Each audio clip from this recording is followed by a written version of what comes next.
ప్రభుత్వం తాలూకా పనితీరు మీద, వారి తాలూకు పరిపాలన మీద శ్రద్ధ పెడితే వీటి మీద పెద్దగా దృష్టి ఉండదు. ఇప్పుడు ఎవరిని అరెస్ట్ చేస్తారు? రేపు పొద్దున్న గట్టిగా మాట్లాడితే మాలాంటి వాళ్ళని, లేదా సోషల్ మీడియాలో ఎవరన్నా ప్రశ్నిస్తే, ప్రభుత్వాన్ని విమర్శిస్తే వాళ్ళని. ఈ ప్రభుత్వం ఏదైనా వారి వైఫల్యాన్ని ఎత్తి చూపేటువంటి ఎవరినన్నా సరే మేము బెదిరించి మా రెడ్ బుక్ రాజ్యాంగాన్ని అమలు చేసి తప్పుడు కేసులు పెట్టి అరెస్ట్ చేసి వారు నోళ్లు మూయించేటువంటి ప్రయత్నం చేసేటువంటి దిశగా ఈరోజు ప్రభుత్వం పనితీరు ఉంది.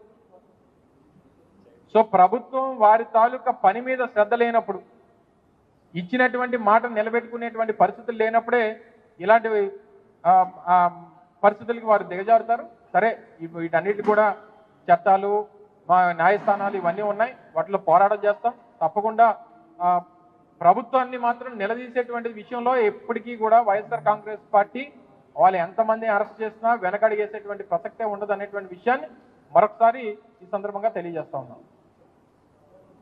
ఓకే, చెప్తున్నాను కదా, మళ్ళీ సేమ్ ఇందాక చెప్పినట్టుగా ప్రభుత్వాన్ని, సో వారు ఏదో మాట్లాడారని గత ప్రభుత్వాన్ని గతంలో అధికారం ఉన్నప్పుడు లేదా అధికారం పోయిన తర్వాత తెలుగుదేశం పార్టీని విమర్శించారని చెప్పి ఆయన మీద కేసు పెట్టారు. ఇదే ఇప్పుడు కూటమి నేతలు గతంలో మేము అధికారంలో ఉన్నప్పుడు ఆ రోజు జగన్మోహన్ రెడ్డి గారి మీద కానీ వైఎస్ఆర్ కాంగ్రెస్ పార్టీ నాయకుల మీద కానీ ఏ రకంగా మాట్లాడారో అని ఇవన్నీ మేము పరిగణలో తీసుకుంటే ఇప్పటికీ అక్కడ ఉన్నటువంటి వారు అందరూ కూడా జైల్లో ఉండేవారు. సో ఇవి కాదు, ప్రభుత్వంలో మీరు అధికారం ప్రజలకు ఇచ్చిన తర్వాత మీరు శ్రద్ధ పెట్టాల్సింది పరిపాలన మీద, ప్రజలకు ఇచ్చినటువంటి హామీల మీద. సో వీటిని ప్రశ్నించేటువంటి పరిస్థితి వచ్చినప్పుడు వారి మీద ఈ రకమైనటువంటి చర్యలు తీసుకునేటువంటి కార్యక్రమాలు, కక్ష సాధింపు చర్యలు ఇవన్నీ జరుగుతూ ఉంటాయి. సరే, వీటికన్నిటిని కూడా బెదిరిపోయో లేకపోతే భయపడో వెనకడిగేసి ఇంట్లో కూర్చునేటువంటి పరిస్థితులు మాకు ఉండవు అనేటువంటి విషయాన్ని మరొకసారి వారికి తెలియజేస్తా ఉన్నాం. మేడం, రాష్ట్రంలో అంతర్యుద్ధం రాబోతుంది నిన్న అంటే ఆయనకి ఎలా తెలిసింది, ఆయన ఇంటెలిజెన్స్ ఎలా పనిచేస్తుందో తెలియట్లేదు. కానీ ఆయన ఇంటెలిజెన్స్ ముందు వైఎస్ఆర్సీపీలో జరగబోయే అంతర్యుద్ధాల గురించి మాట్లాడుకోమనండి.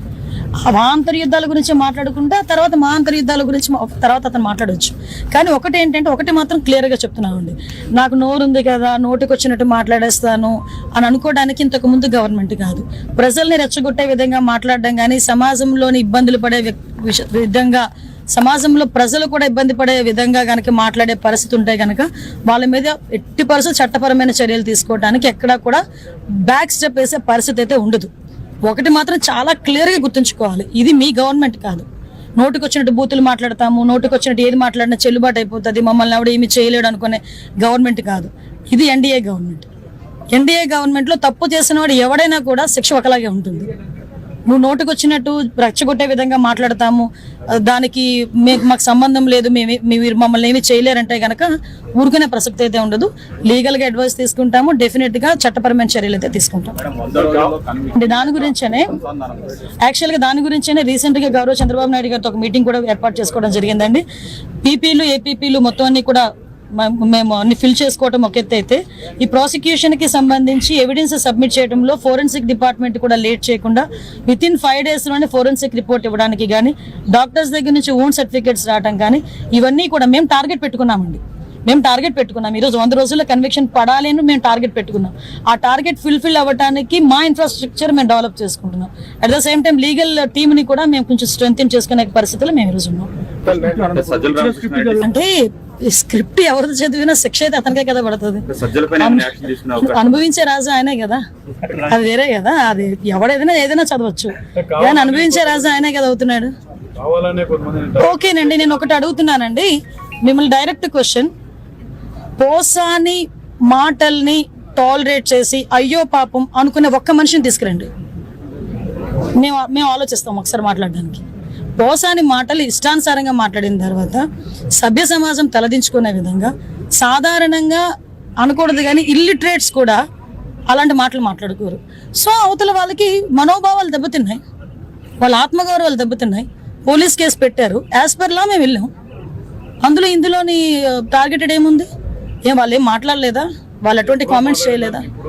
మరి ఇంతకు ముందు మా మీద కేసులు పెట్టిన కేసులని ఎప్పుడు అండి?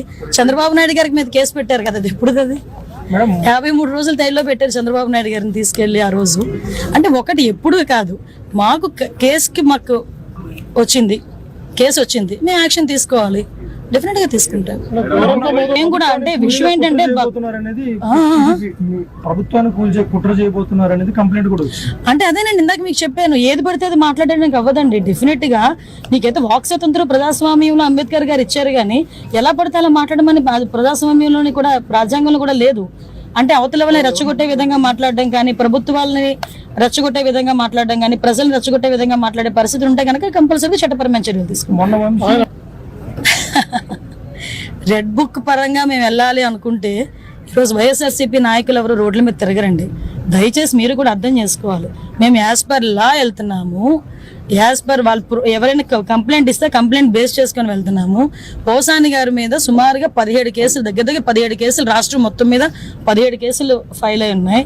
వంశీ మీద ఎన్ని కేసులు ఫైల్ అయి ఉన్నాయి మీకు తెలుసు. ఈ రోజుకి కూడా ఏ కేసుల్లో ఫైల్ అయినాయి మీకు తెలుసు. ఇందులోని కక్షపూరితంగా ఎన్డీఏ గవర్నమెంట్ చేయాలి అనుకుంటే వైఎస్ఆర్సీపీ నాయకులు ఎవరు కూడా బయటికి తిరగలేరు. కానీ మేము ఆ కక్ష సాధింపు ధోరణిలోకి వెళ్ళలేదు. అలాగని తప్పు చేసిన వదిలిపెట్టే ప్రసక్తి లేదు. తప్పు చేసిన వాడికి శిక్ష పడాలి, లేకపోతే భయం ఎలా ఉంటుంది?